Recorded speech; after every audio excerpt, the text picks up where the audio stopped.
It's a new era at Celtic Football Club. Dominic McKay is the new CEO. Peter Lawwell finished his last day at the club yesterday. What legacy does he leave behind? What jobs does Big Dom have to do as soon as he starts? That's what we're talking about in today's video. Let's get straight into it.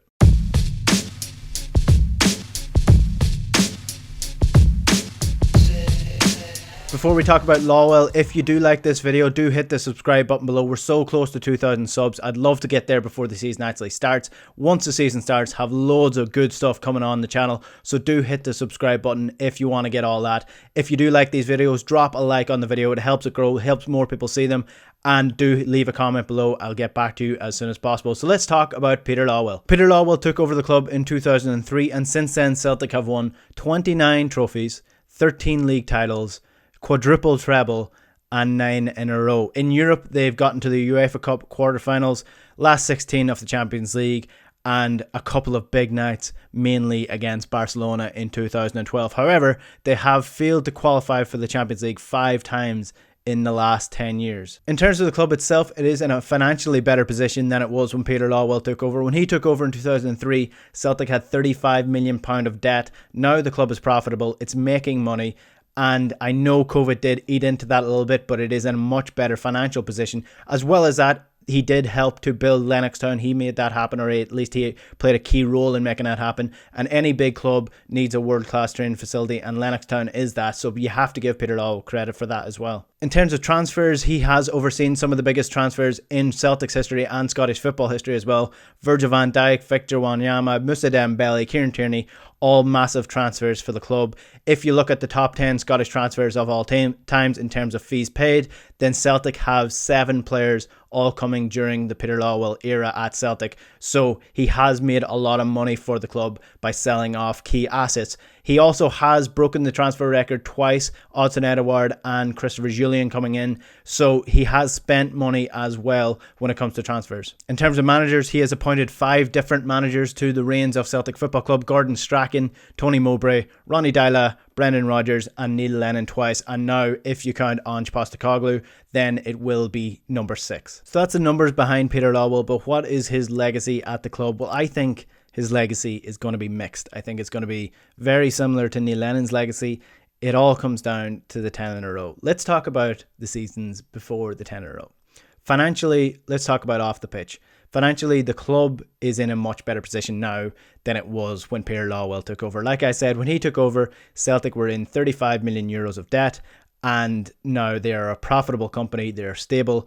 Through that period, he had to write off a financial crisis, Rangers leaving the league, and COVID. So to come through all of that and still be making money, and I know COVID has eaten into a little bit of the profits over the last 2 years, but to still be stable, to still be miles ahead of the rest of the gang in the Scottish League, it is something that Peter Lawwell should be given credit for, because he has run the business very well as a CEO, and at the end of the day, that is his job. When it comes to finances, Peter Lawwell deserves huge credit when it comes to Celtic Football Club. If you look at his transfers, selling players, Celtic have in the top 10 of Scottish transfers of all time. Celtic have 7 of the top 10. He has sold players for huge profits and run the club well in that situation in terms of transfers coming in to the club. He did break the transfer record for Celtic twice, Christopher Jullien and Odsonne Edouard in the last couple of years.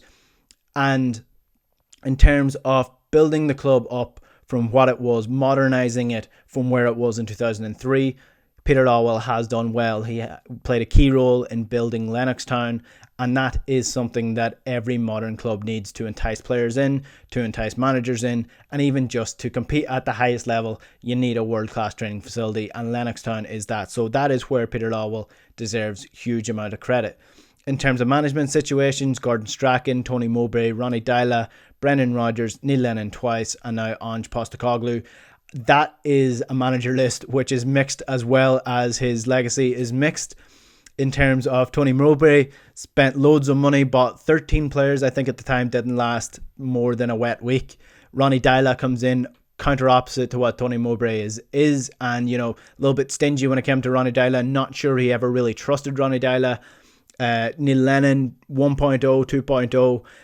different managers entirely. Neil Lennon, I think, was the right choice at the time when he replaced Tony Mowbray. He brought something back to the club. There was energy in the place again.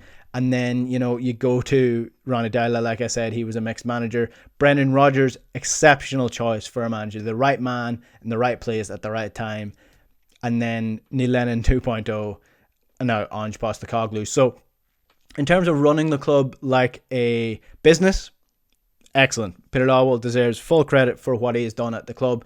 In terms of running the club like a football club, that's where he falls down. That's where I think Celtic fans will ultimately judge him. So let's talk about the management situation. I sort of mentioned it in passing there. He lacked foresight when it came to management. I think Gordon Strachan, it was a mixed tenure for Gordon Strachan after he took over from Martin O'Neill. It was never going to be easy for him taking over from a manager like Martin O'Neill, but I think he did okay. Tony Mowbray was a disaster. I'm not sure where he got that from. And the backing of him was really where he fell down. I mentioned 13 players, I think Tony Mowbray signed during his tenure, and it just didn't work out. The club was in really bad situation on the pitch at that point. And then Neil Lennon comes in and he says he's going to bring back the Thunder in that famous interview. And I think Neil Lennon did succeed in his first season, his first tenure at the club. You've got that famous night in Barcelona that everyone loves to mention. Good nights in Europe. Not the biggest success when you look at it, at a cold-blooded situation, but it was a fun period to watch Celtic Football Club. Then Ronnie Deila comes in. Again, that was mixed. I know some people actually quite liked Ronnie. I felt the club were just going completely backwards with Ronnie Deila. He was not ready for the club the size of Celtic when he took over, and it just didn't work out. Brendan Rodgers, brilliant. Really great appointment. Have to be given credit for getting a manager the size of Brendan Rodgers with the reputation of his, and he really brought the club forward. But then the lack of foresight to see that a manager like Brendan Rodgers was coming to the club to build his reputation back up again and not have a replacement there. And I think that's where Peter Lawwell will fall down, in my estimations, massively, is the lack of foresight. And I will come back to that when I mention the transfer situation. So again, he did bring in loads of money to the club by selling Virgil van Dijk, by selling Kieran Tierney, by selling Moussa Dembele. Thought Odsonne Edouard would have been sold this summer. That hasn't happened just yet. But he has brought in loads of money to the club by selling these players. However, the transfers in have been a bit stop-start when you look at the reign. It hasn't been quick enough. And I just don't think that Celtic have done it well enough to give Peter Lawwell much credit when it comes to the transfer dealings over the last 10 years especially. Moussa Dembele, no replacement really. Kieran Tierney, no replacement at all. Loan signings over the last 2 years rather than actually replacing these players. And I've mentioned that he ran the club well as a business. That's not a good business model. Never mind a good football model when you're selling off your best assets, but you're not replacing it with anything else. And Celtic need to be doing that in order to be successful as a business and a football club. So that's where, he starts to really fall down in terms of his leadership. You can't have a situation where Moussa Dembele is coming in, you're going to be, building him up as a player, building his reputation and selling him off. You need to be figuring out who you're going to sign after Moussa Dembele as soon as you sign Moussa Dembele. This is how the top clubs work. They are thinking 2 years ahead. They're not thinking 9 months ahead. And the lack of foresight really let Peter Lawwell down throughout his career. And I think that comes back in to the management situation when Brendan Rodgers was there. Brendan Rodgers is going to leave at the end of the year. You need to replace him. Granted, Brendan Rodgers didn't actually give Celtic until the end of the year, but you need to have that replacement there ready to go. And that is what leads to the 10 in a row situation. That is what leads to this season. That's what leads to all the capitulation. It's the lack of foresight within Celtic Football Club that people are not going to be at Celtic forever, and you need to replace them. And that's where we come to the vision of the club and what Peter Lawwell's vision of the club. Peter Lawwell said in 2013 that Champions League was absolutely vital for Celtic. that was when Rangers obviously were not in the league. So Celtic needed to be in the Champions League to compete financially, to still be there financially. Celtic failed to qualify for the Champions League 5 times in 10 years. 5 times in a period where they were not competing with anybody in the league for that Champions League spot. They were only competing with what was put in front of them in the qualifiers, and they failed to do it. That is a massive failure for Peter Lawwell. And I've said multiple times on this channel, Celtic need to build for Europe. Domestic success will come. If you look at Peter Lawwell's numbers, domestically, Celtic have been hugely successful. 29 league trophies, 13 league titles, a quadruple treble, 9 league titles in a row. A quadruple treble is one of the most insane things a football club has ever done. Whether you're comparing them to the Premier League or comparing them to other leagues where teams dominate, a quadruple treble is not something that is done in a normal league. And Celtic did it. So domestically, fantastic, amazing. What a career Peter Lawwell has. What a CV he has for Celtic Football Club. He leaves the club and he could argue strongly against any argument that he was a massive success as a CEO. But in Europe he failed. And this comes from building domestically, building for domestic success. You can't be in a league like the SPFL and expect to compete in the European leagues if you're building solely for domestic success. You need to build for the European success and you will be domestically successful. If Celtic are building a club that is good enough to compete in the Champions League, they're going to win the league. It shouldn't be the other way around. They shouldn't be building to compete in the SPFL, to win the league in the SPFL and hope they're good enough for Europe. If they build for Europe, they're good enough to win the SPFL. That's how it works. That's how the business model should work. That's how the transfer should work. And that's where Peter Lawwell is a failure as a CEO, because he has allowed the club to be entrenched in domestic success and got a little bit complacent with that.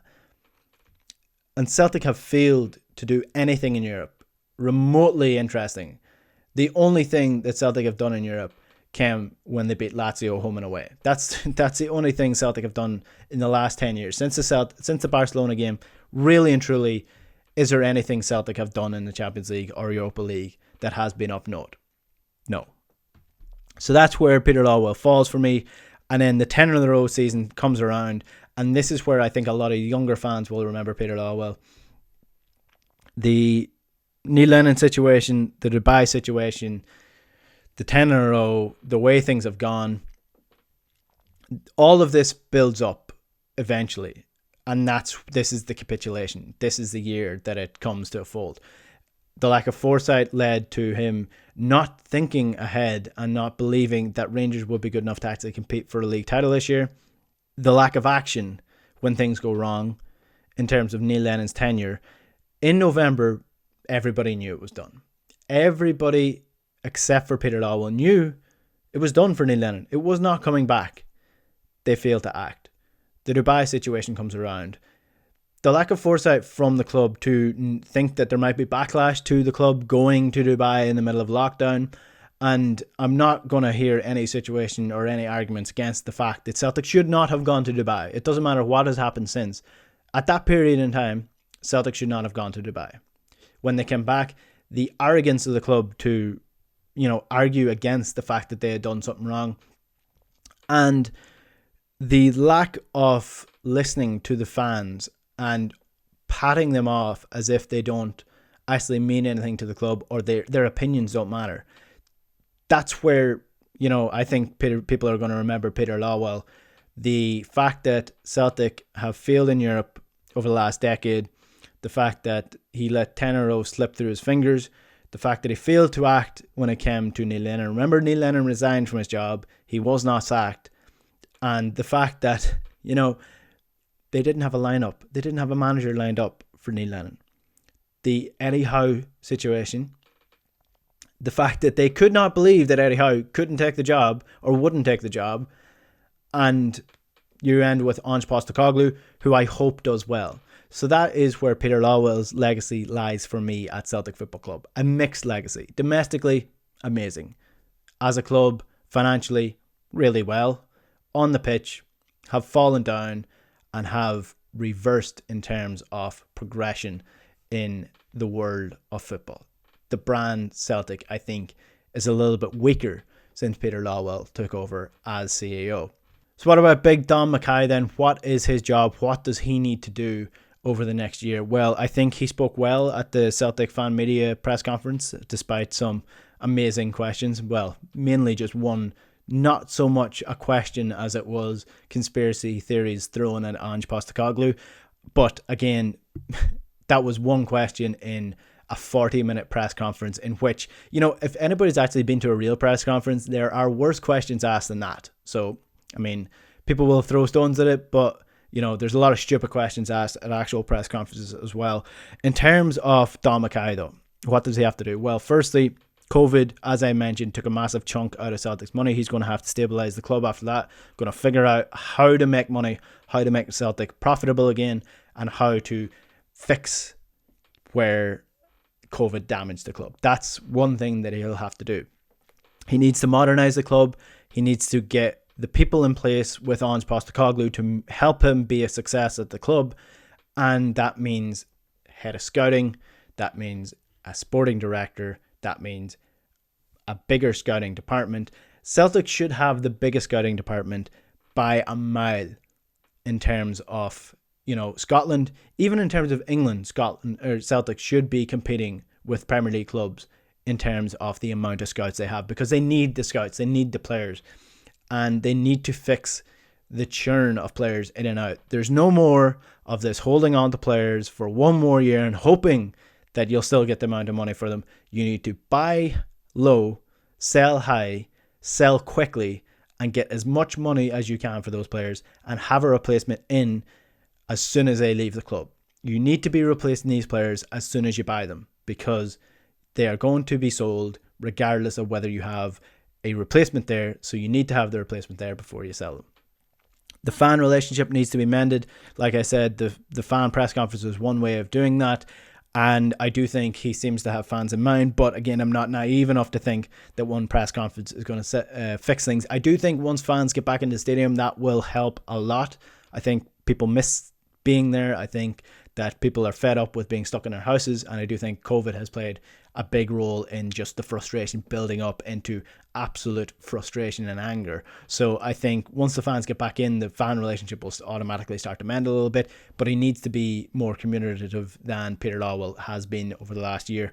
And finally, for me, it's a personal one, aim for Europe. No more domestic targets. Domestic football will look after itself if you aim for Europe. So I think I don't want to see any more of this. Right, we'll get 10 in a row next time. We'll win the treble, or we'll win 5 trebles in a row. I don't want to hear about it. And personally, I don't care if Ange Postecoglou does not win the league next year or does not win the league the following year. I've said it multiple times. I would rather see Celtic go barren in Scotland for 9 years if it meant seeing Celtic dominate in Europe or do really well in Europe, because that's where the world judges us. That's where Celtic need to be aiming for. European football needs to be the massive aim for Dominic McKay. So that's where I think he needs to improve the club. That's where I think he does need to be communicative with the fans, and that's where I think the club should be aiming for. What do you think? Let me know in the comments below, and do again subscribe to the channel if you do like them. I'm nearly at 2,000 subs. I'd love to get there before the season starts, so do like the video if you do like it, help more people see it, and leave a comment below, get involved in the conversation, and we will chat to you later.